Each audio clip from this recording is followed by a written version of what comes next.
So for our viewers who don't know already, Arlington has a skate park, just one, and it's on Wilson Boulevard, and it's been there for almost 14 years. Yeah. I'm going to be perfectly honest and say I guess I never really paid attention that there was a skate park.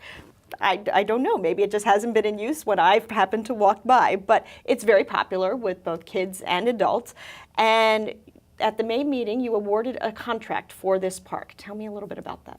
Well, so the Powhatan Skate Park is actually regionally known, and it's something that is fairly unique in terms of play infrastructure in communities. But ours is a place where you have, if you've watched the Olympics and you've seen the half pipes and the various elements, this is where skateboarders, inline skaters, BMX bike riders, they go to practice their skills, they go to just have fun. And the park itself, it's made of concrete, and concrete deteriorates. And so after 14 years, that's kind of like old age for a public amenity. It's time to replace it. And the vision to replace it is going to bring state-of-the-art elements to those enthusiasts. So it's really going to be something that's going to restore basic functionality, which has been lost. If you did take a close look, Kara, you'll see a lot of patched concrete, which is not really so safe. Not ideal for skateboarding, especially, yes. So, we're talking about something that's going to bring state-of-the-art surfacing materials that hopefully are going to give us a lot more longevity and make our dollars last a lot more.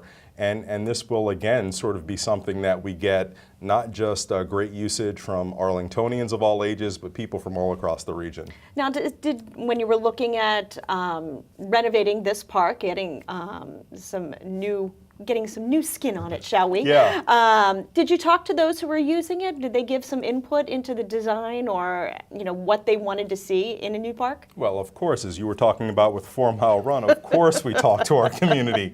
Even if we hadn't effectively gone out and done proactive outreach, they would have come to us.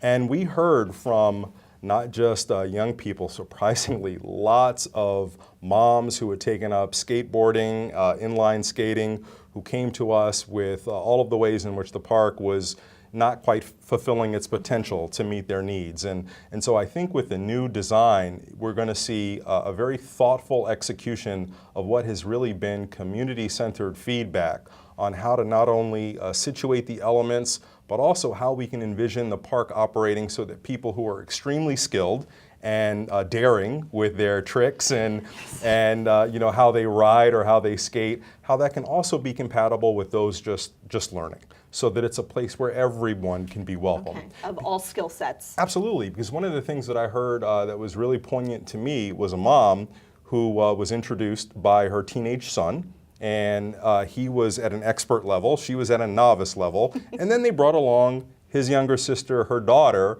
who was at a beginner level. And that sort of informed a lot of the feedback for how they could all play at this space together at the same time, safely and in ways that fulfilled all their needs. So what are going to be the big highlights of this new Powhatan skate park? So we have the renderings online, and you can see, one, to the naked eye, you'll see all of the trick elements that are going to be in place, but they are different colors of concrete, different colors of surface, so that it's a lot easier for people to safely navigate them. And there are going to be amenities for people who are watching, people who are just at the beginner level, who have some easier elements. So it's going to just bring all of those cool things into one fairly compact space. Okay, now is this kind of a trend we're seeing with county parks, less basic space and more that's designed for active recreation or specific activities? Is that something we're seeing more of?